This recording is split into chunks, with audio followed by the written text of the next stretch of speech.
So MLG Columbus 2016 has come to a close, and much history has been made with the event.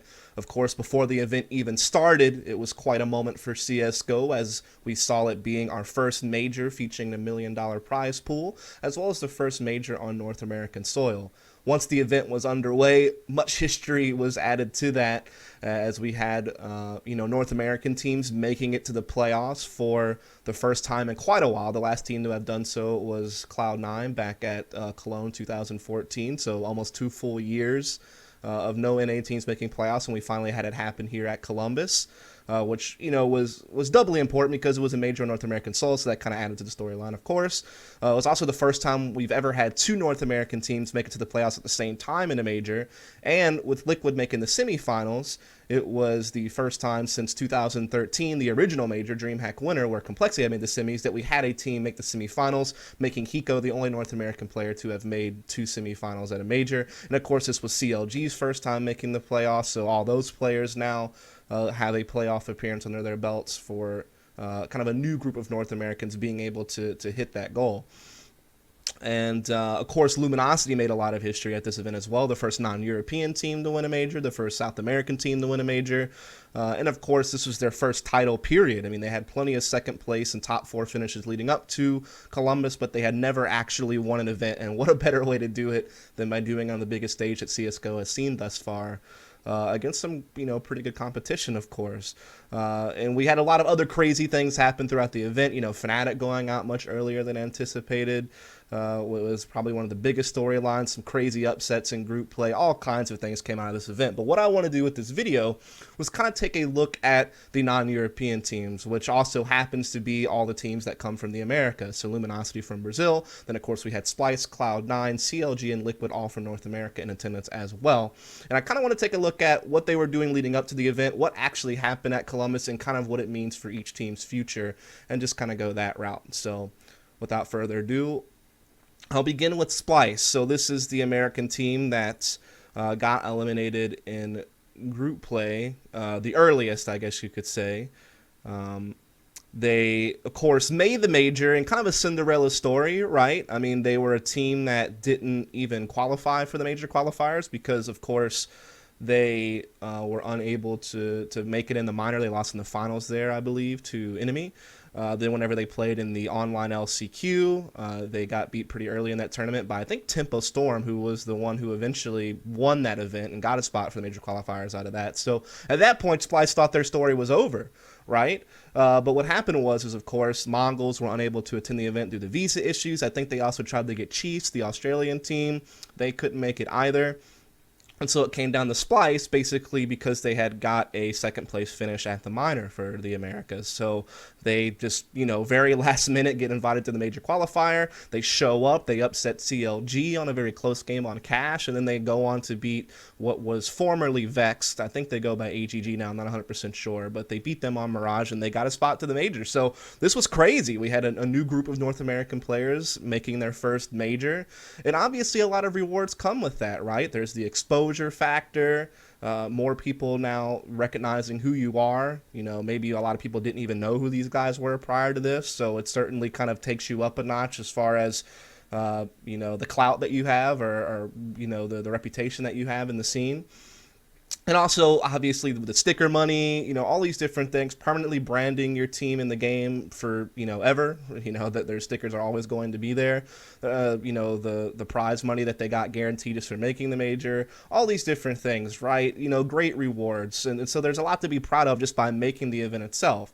Now, leading up to the event, there was certainly a lot of concern about how this team would do, namely because they were going to have to play against Fnatic to open the event, and the rest of their group was also quite tough, with Liquid and FaZe being a part of it. So they were certainly an underdog, despite the efforts they had done. And part of that was also just because their performance leading up to the major was pretty poor, if we're honest. I mean, they were having some really bad results online. They were kind of getting thrashed in the ESL Pro League. They also had been eliminated from both CEVO qualifiers by a team known as Kokona, which was also known as SKDC, or formerly AGG. And this is, of course, a team that features Ocean and Els, who were a longtime duo on the NA scene. They had Twist, kind of a young up-and-comer on the team. I think they also played with Invert, and I can't remember. I think the other one's Ruru. Anyway, not a team that's particularly powerful in the NA scene. They usually kind of float towards the bottom of the pro leagues. And so being eliminated by them twice from CEVO tournament certainly hurt, as this is a team that's going on to play in the major, and they're struggling against kind of one of the teams at the bottom of the barrel of the NA scene.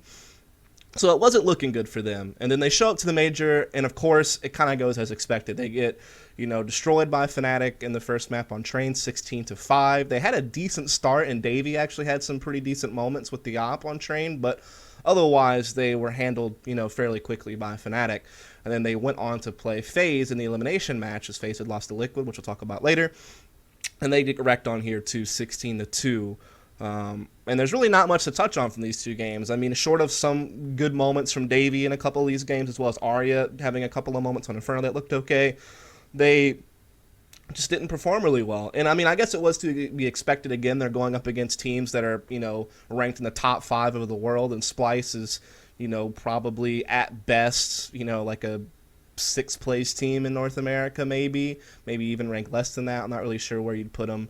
I haven't really put too much thought into it recently, but the point is things didn't go well, but that's how it's expected. And again, they already reaped a lot of rewards just by making it. I'm sure it was a great learning experience from them. Hopefully they can go on and take this experience and build up the team even more going into the future.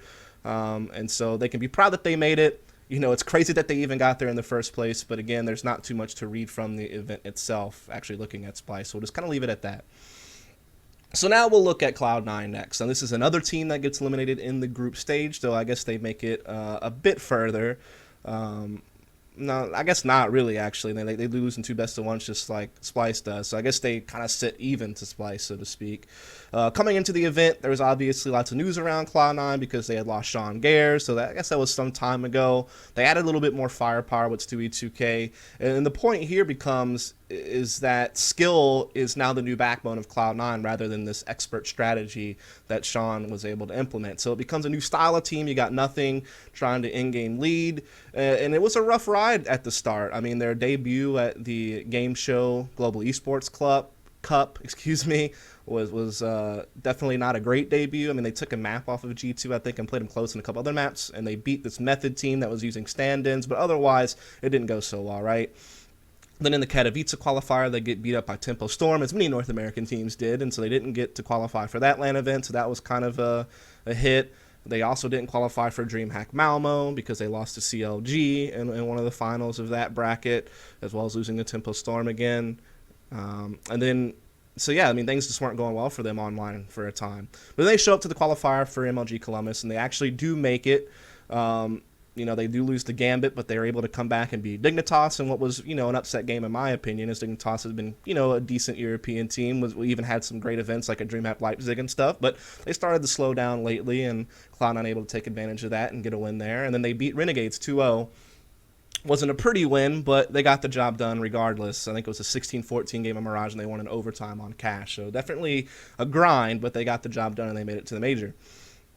And throughout this entire process, their issue had obviously been their T sides. They had plenty of great CT sides throughout all these results that I've mentioned, but they struggled to close games on the Terra side. Almost happened to them against Renegades as well at the qualifiers, but they did get the job done in the end, and that's what matters most, right?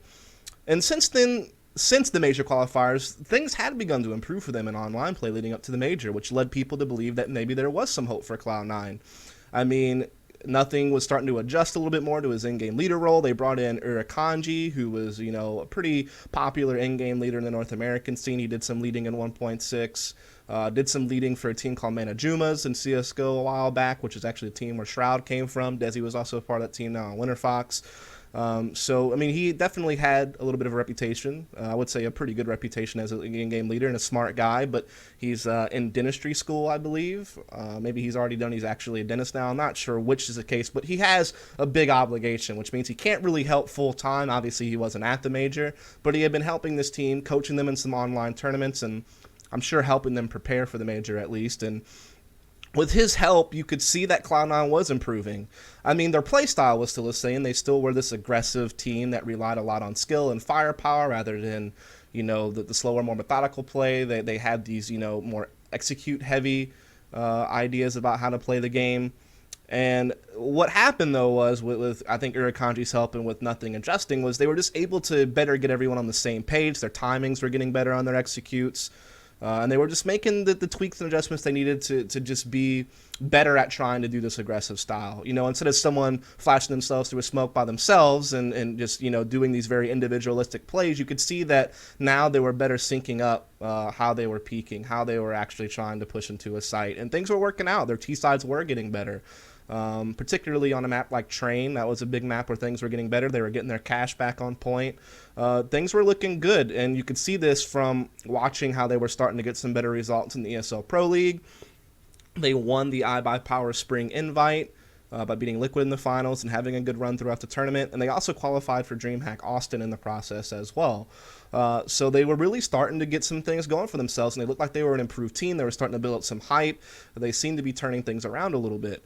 But then they show up to the major, and they have to play against Navi first, and they have to play them on Train, which was a good map for Cloud9 in the NA scene, but you're going up against what could be the best Train team in the world. In fact, they probably are. I think Luminosity would be a close second. They've been showing some pretty good Train results recently as well, but, Navi certainly a Train powerhouse in the international scene. And we had Cloud9 start out pretty good. I think at one point they were up 6-0 or something like that, starting on the CT side. But then Navi makes this comeback, and they still do win the half 8-7, but, they had a big lead that they really did give up. Navi got their act together and, got themselves to 7 rounds. And then when we flip sides, Cloud9 just had no response on their Terra side. I think they only came up with 1 or 2 rounds on the T side in the second half. Just weren't able to get anything going. They wound up losing them at 16-9. Then they move on to play Gamers 2, which, again, this is a team they had played at GEC. They had even taken a map off of them. I think it was on Cash, if I'm not mistaken. They played them here on Dust 2, which I don't think they had played G2 on that map at GEC. They had played other maps in the 2 best-of-3s they had played. But they were always competitive against G2. Like, even in the games they lost, they were still putting up 10, 11 rounds. They were decent games. Here, though, they just got absolutely torn apart. There was nothing close about this game. They get 3 T rounds in the first half. That's it. And then they get nothing on the CT side. Of course, they lose 16-3. And so it looked like all this work they had done to improve their Terra side had withered away. Maybe it was because Urakanji wasn't actually there to give them instant feedback, so maybe that kind of hurt them a little bit. Maybe they just lost their nerve or got tilted. I'm not really sure, but for whatever reason, they just did not perform at all at this major. The star players on this team, like Skadoodle and Shroud, didn't really show up, especially against G2 when it mattered most in an elimination match. It just didn't work out for them. And I'm not sure where they go from here. Again, leading up to the event, they looked like they were turning the corner, that they were starting to get things right, but at the major, none of it really played out in their favor. And this kind of leads us to wonder what they need to be doing going forward. Do they need to find a coach that can actually be behind them full time? Since Urakanji can only help them prepare, can't really travel with them. He could still maybe be like an analyst for the team or something like that, help them with coaching, but do they need another full-time coach that can actually travel with them? Is that something that would help them, is a question to ask. I know they've reached out to some people, but weren't able to have it work out. So they've tried already, but do they need to continue trying? And what candidates are even out there? It's hard to know.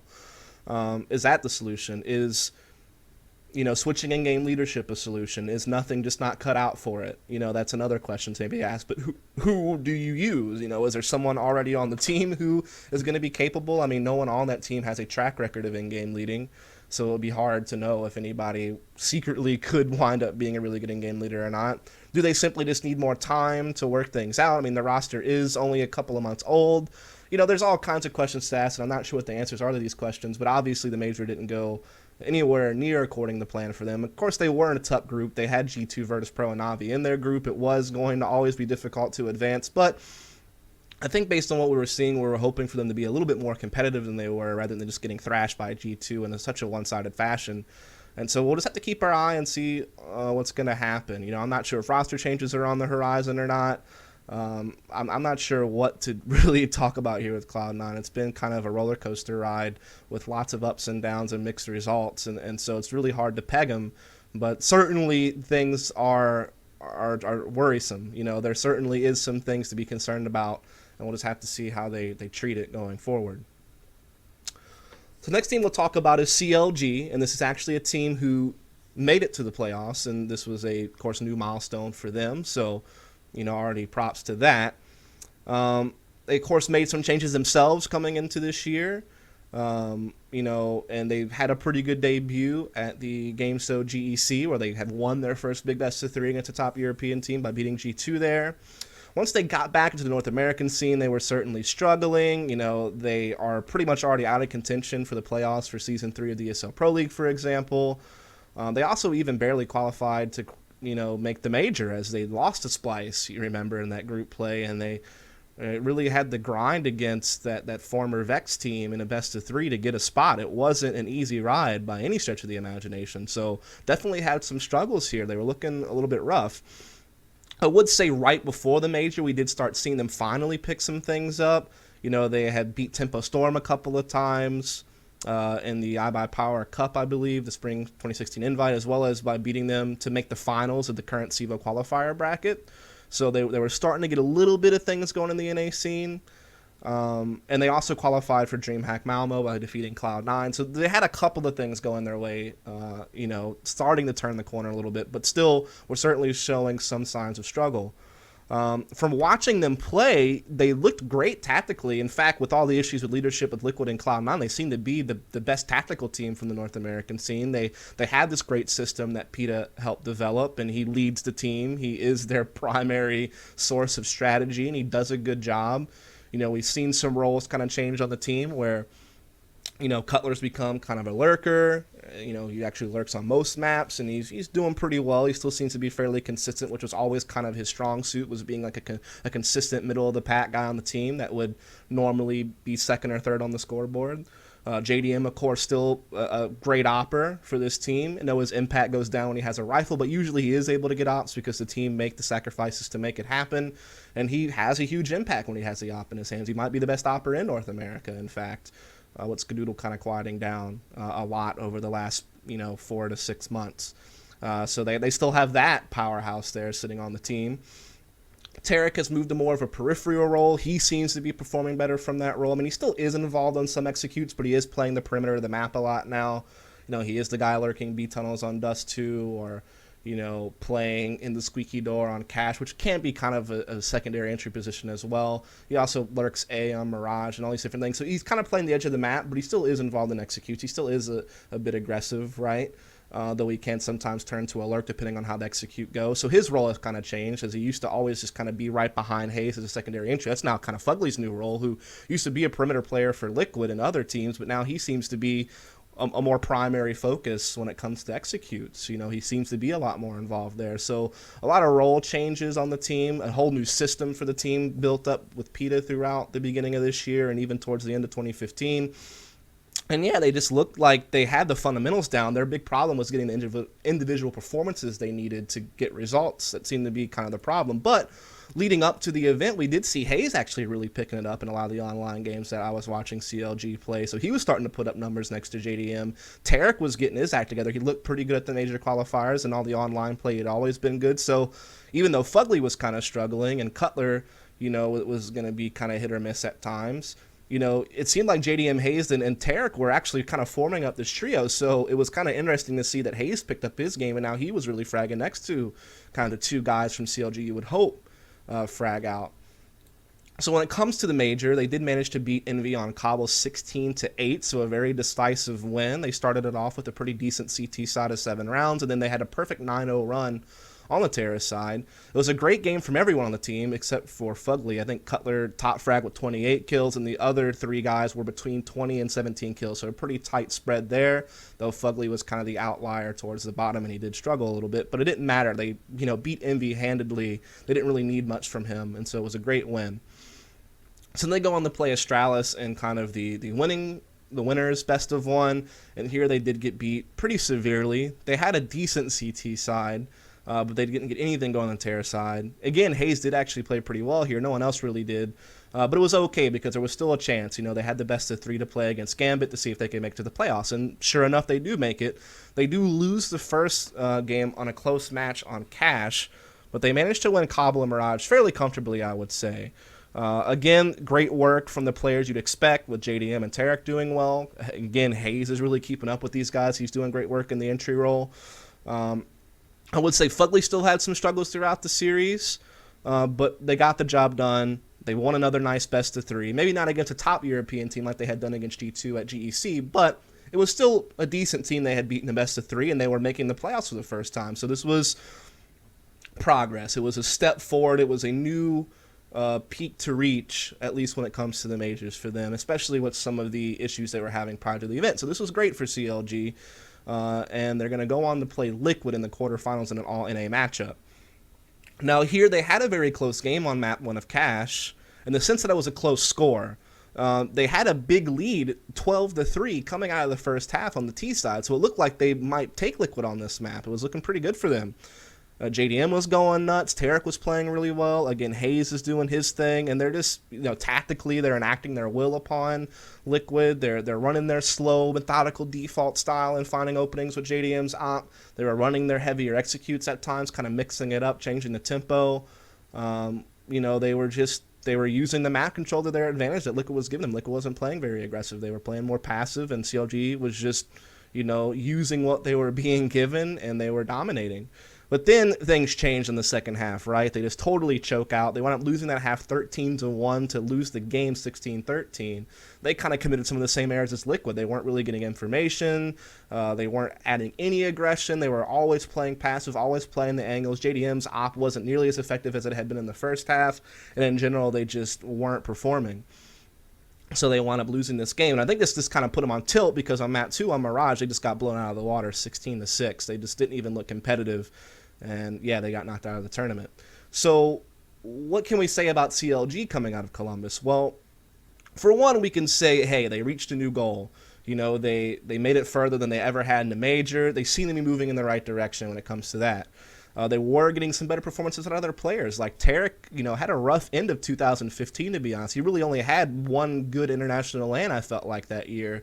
This year, he looked good in the major qualifiers. He looked pretty good at this event, with the exception of the series against Liquid, where he struggled certainly on map 2, and even, kind of dropped the ball in the second half of map 1. But otherwise, he looked like he was finally living up to the hype. So that's good news. JDM continued to be pretty good with the op, despite some mishaps against Liquid. So that's good to continue to see him to play well. So you're seeing that CLG has the tactics down, their strategy is sound, and now they're starting to build up these individual performances. They're starting to get players where they need to be. The big worry is that Fugly continues to struggle, though. He used to be a very stable player back when he was on Liquid throughout most of 2015. However, towards the end of the year, after Hiko had joined the team and they had changed some things around, he did kind of go into a little bit of a slump. And it seems like that's still continuing. And that is a concern, because they have put him in a very important role. Again, he has become more of a secondary entry fragger, which is usually the role you need a lot of production from to have a lot of success on the Terra side. Luckily, JDM's been great with the op, and their strategy in general has worked together. They've worked together as a unit very well. The team works there, that they're able to still do well. But, on CT sides, he plays a lot of anchor roles, and, like Cash on the A site, for example. And if he's struggling, this could really pose some trouble for CLG, because he is supposed to be a pretty good player. He is supposed to be, when he came onto the team, the whole point was to add some firepower to replace Finesse, who seemed to lack it a bit, right?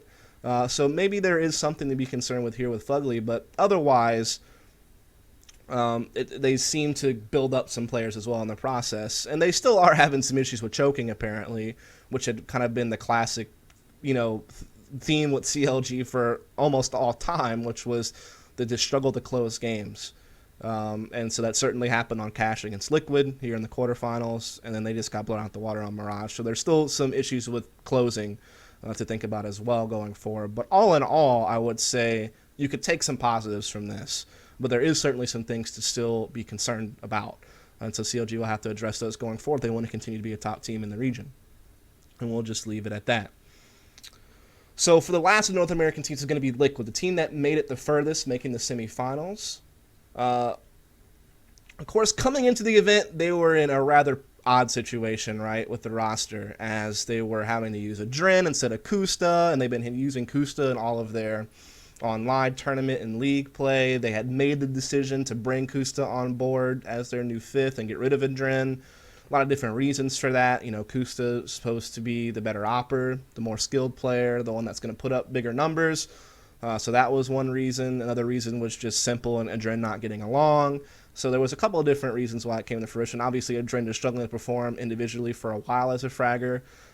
So all these things kind of combined, and it led to Adren being removed and Kusa coming in, but then they can't use Kusa for the major due to the rules. However lame you might think they are, that's just what happened, right? So they get forced to a situation where they have to bring Adren back on board, as they were actually toying around with using Mo, but then Mo had to turn it down because of his obligations to Echo Fox. And so, yeah, they bring Adren back, and it's this really awkward situation. I think he did practice with the team for like a week leading up to the major, but everything else they were playing with Kusta. So, yeah, it was really, really odd, very awkward situation. You know, with Kusta, they did qualify for DreamHack Malmo by beating Renegades and CLG, but they were kind of struggling in the ESL Pro League, only a 6-6 record there, so they're starting to fall out of playoff contention. Though some of those losses do come with Adren being on board for some of those games. They also came second in the iBack Power Spring Invite, losing the Cloud9, though, you know, there was still a decent performance for them throughout the tournament, beating CLG, TSM. With Adren, they did qualify for the major, of course, you know, beating YP, and having a very close 2-1 series against Hellraisers in the decider, but they get the job done. They had that crazy game on Dust 2. And coming out of the major qualifier, it is true that Adren looked actually pretty good. So people were already kind of wondering, hey, is this Liquid actually better with Adren than with Kusta? Like, look at how well Adren's playing. You know, obviously there's so many events where Adren didn't play well that kind of counter it, but he did look good at this event. And one other big thing that came out of this event was the fact that you had to think to yourself, did Simple learn a valuable lesson from this event? You know, because he played bad against Hellraisers in the decider best of 3. He had a really rough games, but his team carried him through. And so I think it was Simple learning that, hey, I do have a team that can get me through tough games, you know, even when I'm not performing well. And of course, he was kind of in an odd role himself because he was playing more of like a peripheral role on the terrorist side, which was odd because either he was an opera in the past or more of an entry guy in the past, but you have Nitro and Elige playing in the entry roles for this team, as they've done for quite a long time, and they were kind of simply plugging Adren into all Akusta's old spots for this qualifier, and so he was actually taking up the op for the qualifier process a lot of the time, though Simple did pick it up at times. And so, yeah, it was kind of just a weird situation, but I think Simple should have taken a valuable lesson from this. We would hope. He got very emotional in an interview that people will remember. And so, you know, they were trying to figure things out, right? And then they come into this major, and it's really hard to know how they're going to do because, again, they haven't been practicing with Adren. You can't read too much into their results online because, well, they're online, first of all. And then second of all, it's with a different roster with Kusta. So really didn't know what to expect. You know, going into the event, we knew that their strengths were going to be that they did have a lot of talent, right? And they have a lot of firepower on this team. You have Elige and Nitro being the best entry duo in the NA scene. You have Simple, you know, when he gets in the zone, he's one of the best players in the world, very versatile player as well, can do it with rifles and an op. So we knew Hiko was getting back in vintage form. He was looking pretty good. The in-game leadership thing didn't seem to be affecting his numbers too much. You know, he gets left in a lot of late round situations anyway, where he doesn't have to worry about leading as much in those situations. And his numbers were looking pretty good leading up to the major. So they did have that going for them. You know, they were going to have a lot of skill. And they're going up against FaZe in the opening game, another team who's notorious for skill and not really for strategy. And FaZe had been looking a little bit rough coming to this event. Their online results were a bit iffy, right? Certainly struggling in the ESL Pro League. So there was this window there for Liquid to maybe get through despite all of the handicaps they might have. And they do it. They open up the game with a huge T side of 12 rounds in the second half. And while there is some struggle to close the game once again on the CT side, they get the job done and they beat FaZe. Nitro had a great game here. Adren also continues to show good form, carrying it over from the qualifiers, and really everyone played pretty well in this game. Simple was actually the one that was kind of quiet in this particular BO1. And so, yeah, job well done, and they're going to play Fnatic in the winners game, which everyone thought they would lose, but now we're thinking, okay, they'll lose to Fnatic, but they'll probably have a rematch against FaZe in the best of 3, a team they've already proven the capability to beat. And maybe they can make it out of this group second. You know, maybe they really can be North America's best chance to make it to the playoffs. But then they shocked the world by beating Fnatic in a best of 1 on Dust 2 in double overtime. Crazy game. Again, they have a big T side to start out with in regulation. They do struggle to close on the CT side, which is why we see this go into overtime twice. Everyone again had a pretty good game against Fnatic, though Nitro did struggle a lot. I think he had 15 kills. Everyone else on his team had at least 30. So you could see that Nitro certainly lagged behind. But in general, they had a crazy upset. So, I mean, you have to be proud of it, if you're Liquid or a Liquid fan. It was a crazy result. It was probably one of the biggest upsets in the tournament. So definitely job well done. They get out of the group first. No one expected that. I mean, a lot of people maybe didn't even think Liquid would make it out the group at all, and here they are coming out in first. So very crazy result. Job well done as they move on to the playoffs. Now, in the playoffs, they play CLG first, which we've already kind of talked about this from CLG's perspective. That super close game on Cash where they were down 3-12, but then they come back with their own giant T side of 13 rounds to come and win that game. And then, of course, CLG just kind of laid down on Mirage. It looked like they just had nothing left in the tank, and they win that pretty handedly. And throughout this series, we're seeing Simple with some great games again. He's putting up big numbers. Adren continues to play well. Nitro also played pretty well in this series against CLG. And everyone played fine. I mean, they didn't really have anyone really stand out, besides maybe Simple really stood out. They didn't really have anyone look completely rough either, though. It was pretty average performance for most of their players, with maybe Simple and Adren really looking brilliant compared to the rest. So now they're going to play against Luminosity here in the semifinals. So crazy progression here from Liquid. Made it way further than people thought. However, against Luminosity, things don't go well, right? At first, they look like they are. In both maps, they have a pretty big lead where they get to map point in both games, and they have at least a 5 or 6 round lead. I think on Mirage, the second map, or I'm not sure, I think it was Cash's second map, they had like 15-8 or something like that. So they were really up there. But in both games, they can't close, and it allows Luminosity to get them into overtime, and then Luminosity wins both maps in overtime. On Mirage, map 1, Nitro and Adren looked way off. Seemed like Adren had come back to 2016. He was visiting 2010 for a while, but he kind of came back to 2016 and had a little bit of a tough game on Mirage. So did Nitro. And then rolling over to Cash, Nitro continued to really struggle there. Elige also kind of came down a little bit. He had a great event throughout the entire tournament, but he really fell apart here on Cash against Luminosity.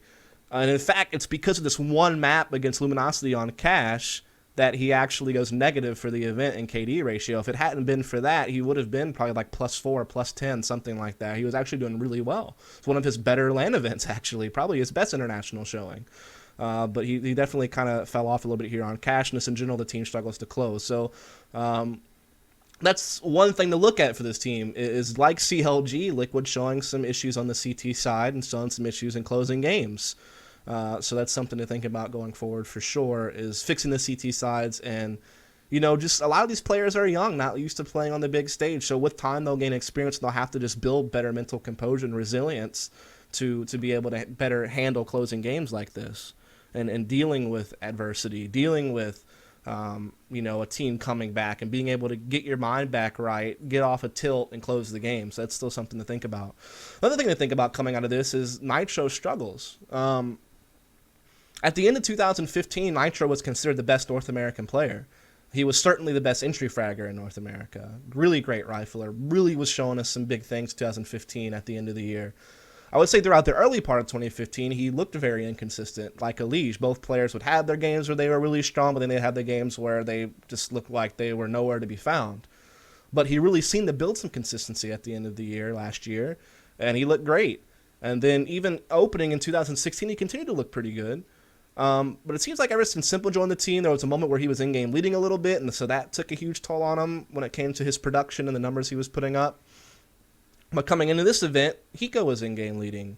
And when Hiko became the in-game leader in their online play, Nitro seemed to pick it back up. So I thought the problem had kind of already solved itself. That Nitro, he struggled a bit when he was in-game leading, but now he doesn't have to worry about that anymore. His numbers seem to be going back up in the online play, so he should still be pretty good at this event. And don't get me wrong, he had some good maps. He did well against FaZe, for instance. But he struggled against Fnatic in the group play. Then when we come to the best of threes, he did pretty well against CLG. But didn't do anything against Luminosity on either map, really. And so that's something to worry about. What's causing Nitro to struggle? Is it just, being on the big stage affected him, not having the mental fortitude to handle playing on the big stage? Though he's done it before, so I don't know if that's it, if he's still trying to adjust to handling that type of environment. I'm not sure if it's because people aren't getting along, or if he's having trouble adjusting to the new lineup. I mean, his roles haven't changed. His roles have actually stayed the same. Same with the Liege. In fact, the Liege has had to make more adjustments for Simple than Nitro has. He's pretty much been in all the same spots on CTNT sides for the most part, from what I've noticed. It's been a Liege who has sometimes had to take Simple's perimeter role over when Simple's picked up the op to make plays with that. So it seems like a Liege is the one that had to shift more than Nitro has. But Nitro seems to be the one struggling, while Liege seems to still be doing fine. So I'm not sure what the issue really is here, but that is something to kind of think about going forward, is getting Nitro back on track, because he is a very powerful player and he needs to be producing, because this team is also built up heavily upon the firepower they have, not really the deep strategy. So we'll have to see if he can pick it up. That is a concern. And here, the final concern is what does the roster do now, right? Because it's created this awkward situation where you've, dumped the Drin, you've picked up Kusta.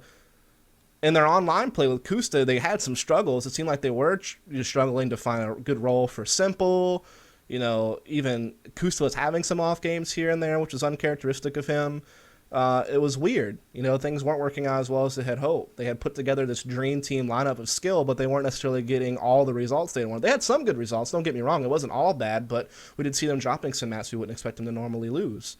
Then you bring a Drin back on board. Now that the weight of in-game leading is off of his shoulders, he's actually performing really well in kind of a supportive role, an opping role in some cases on the CT side. The team seemed to function better, with Simple opping, being the primary op, and Adrim being this supportive player who was putting up good numbers. And on top of that, he's able to be another mind on the team to, bounce ideas off of. He can give feedback. He can even call a tactic here or there, or notice something. He also plays these late round situations really great with Hiko. Like, he and Hiko, being both kind of experienced guys, play these late round situations very well together. And so they're able to help the team close out rounds in a lot of instances because of that. So it just becomes this weird situation. Like, what do you do? Do you bring a Drin back? I mean, I think he's still on contract for Liquid. So it seems like if you wanted to, the behind the scenes stuff you'd have to do to get it done wouldn't actually be that difficult, because he's already signed by Liquid, right? But then, that'd be kind of rough on Kusta, right? You just picked him up, and now you're going to be like, actually, we want to bring in Drin back because things are looking pretty good there. Oh, and we want Simple to op primarily now because he looked really good with the op at this event, and we think he can be a very powerful opper. So actually, we'd rather him op, which means that Kusta, if he does stay on the team, might get moved to more of a Simple's old roles, like playing more of a supportive guy, or being more of a rifler, though he's a primary op himself throughout most of his career with Enemy. Granted, he's a capable rifler. It's not like he can't rifle, but his primary job has been the op. So, what do you do there? And the biggest reason why I bring this up is from Hiko's own mouth. He did an interview with Launders that I watched, which maybe you folks have seen. And in the interview, basically Hiko's saying things like, yeah, I actually like Simple opping a lot because it makes it easier on me as an in-game leader when he can make plays on the T side with the op. Now maybe there's some compromise to be had here with that thought. Like maybe Kusta still opts primarily on the CT side, where Simple takes it over on the terrorist side. I'm not sure if that's a thing. But yeah, and then the other big thing was in the video, he talks about how he liked having a Drin to bounce ideas off of, to have someone else. I think one of the points that Hiko brought up in the interview was like, as an in-game leader, since I'm a lurker, I'm not a part of the action, so I don't really get the information I need always to be able to make calls, especially since he thinks that for some of the younger guys, the communication's not as good, so he's not getting what he needs to really know what's going on and be a proper shot caller. Whereas he says, when I have a Drin with them and I'm lurking the edge of the map and I have a Drin with the other guys, he can give me great information, so I can make better adjustments, make better calls. So it sounds a lot like he enjoys having a Drin in the server with him to bounce ideas off of, to be a supportive guy. So, I mean, when you look at this interview, it sounds like he's almost kind of second-guessing the roster move himself a little bit. And it's understandable why. I mean, they made the semifinals of a major with a Drin, and he's been playing well now that he doesn't have to worry about, like, being the primary in-game leader. So, I don't know. This is a weird, awkward situation. It was an awkward situation to begin with how they had to bring a Drin back for the major process. And now it's even weirder now that we've seen what they've been able to do when they brought him back. So I don't know what they're going to do going forward. I don't know what Adren's going to do going forward. I know he's been offered coaching gigs, but he seems like he still wants to play. I know he was trying out for TSM, but since he's been gone playing with Liquid for the major, I know TSM's been trying out Twist, the young 16-year-old that was playing with Kokona, SKDC, whatever you want to remember them as. So I don't know what's going to happen here, guys. I mean, I could definitely see a situation where Adren somehow gets implemented back on the team. I could see situations where maybe Adren does go play somewhere else now that he's proven that he can still be a capable player. Maybe that increases his stock on teams looking for players in the NA scene. I could see roles changing on Liquid would be the simple, I guess the bigger compromise, just having Kusta op less on terrorist sides to make room for Simple to do that, since they like to have that ability. And just let Kusta op CT sides or what? I don't know. Going to be crazy to see how this develops going forward now that we've seen all this play out from Liquid over the past couple of months. And we'll just leave it at that for Liquid. So last but not least, we'll talk about Luminosity, who made plenty of history at the major with their first ever title, the first time a non-European teams won the major. All these great things have come out of this. And there's already been a lot of great stuff written about this whole situation with Luminosity, and Thorin made a great Thorin Thoughts episode about Luminosity as well that just released the day before this vlog. So there's already a lot out there about them, so I'm not going to go too heavy into their history or things like that coming into the event, because I already did some videos on Luminosity when I did some previews for the iBat Power Cup, as well as just some solo videos just about Luminosity that you can check out if you want a bit more about their history and the roster changes and what those changes did for the team. I've already kind of discussed that in previous vlogs, and I'll link those in the description below. As well as I did some deeper analysis on the North American teams in some prior videos also, so I'll link those as well for you if you want a little bit more information. But coming into the major, Luminosity was a no-brainer top 4 team in the world. They had the second place finish at DreamHack Winter the end 2015, losing the Fnatic in the finals but taking a map and beating Envy and Nip and Astralis in the process. They had a top 8 finish at the ESL Season 2 finals by getting bested by Navi in the quarterfinals of that, or maybe even in the group stage. Can't remember exactly. They placed top 4 at Star Series, actually beating Navi this time around, but again losing the Fnatic in the semifinals. And then, of course, they took a second place at DreamHack Leipzig by losing to Navi in the finals in some OT games, but beating Astralis FaZe and SK. And then at the Katowice event, I Am Katowice, the most recent event before the major, they again finished second. This time they beat Navi in the semis, but then they again lost in the finals to Fnatic in a best of 5, 0-3. Although they had these crazy overtime games in Overpass and Inferno. And so throughout this process, they developed this crazy rivalry with Navi. We see them just proving how strong they are. They have lots of talent. We have Cold, this very versatile star player. He rifles very well. He can help him open up sites. He can be good on the CT side as a rotator. He also can pick up the op on the CT side a lot, be a secondary op, and have a huge impact there. So Cold is just a very versatile player, definitely a star player. He's had all these LAN events where he's done really well. Just, a guy that everyone's eyes are on. Then you have FNX. He's this very stable support player. He's a very clutch player, a great side anchor, particularly on Mirage on the A site. He seems to really do very well with that spot. He also plays some other spots where he's quite good, and just in general, very experienced player. All around good guy to have on your team. Fallen, this amazing in-game leader who's also a top opera in the world at the same time. So could go on forever about Fallen and what he's done. But that's the short blurb. Is best in-game leader in the world, leads his team very well, has made all these great roster moves. He's just been this I don't know, just this overseer of everything, and he's made all the right calls. And again, he's a great opper. Then you have Fur, who, while he's not the star player anymore on the team because Cold's kind of taken over that mantle, he still is also a great rifler, can be involved on executes, can just be a guy that can still make big plays and put up good numbers. And you have Taco, who, while struggled with his first events with the team, looked great at Katowice. He does his job, when he's doing entry fragging stuff for them and executes. He does his job as a perimeter player, getting information on defaults and stuff like that. And he's made really big plays as well, we'll talk about in this event, as well as at Katowice. So great stuff from him. They also just feature a massive map pool. Their only weakness, is Dust 2, which they ban all the time. And then, they do have some weakness on Cash and Cobble, but they also have proven to be quite good on Cobble at times as well. And then, of course, they're great on Overpass, Train, Mirage, and Inferno. So, they have the maps to back them up as well. So, yeah, just can't even... I mean, I could go on forever about how amazing this team has been going into the major, but I have to cut it there. Now, they come to the major. In the group play, they beat Mouse in a close game on Mirage, but they get the job done. Then they go on to beat NIP pretty handedly, 16-5. There was close at the beginning of the game, actually, a lot of close rounds, but they did wind up winning the game in a pretty big fashion when you look at just the score on the surface, 16-5. So then we get into a best-of-3 in the quarterfinals where they play against Virtus Pro. They actually lose the first map in overtime on Cash, struggling on that CT side, but they win pretty comfortably on Cobble, and they're able to also win the last map as well.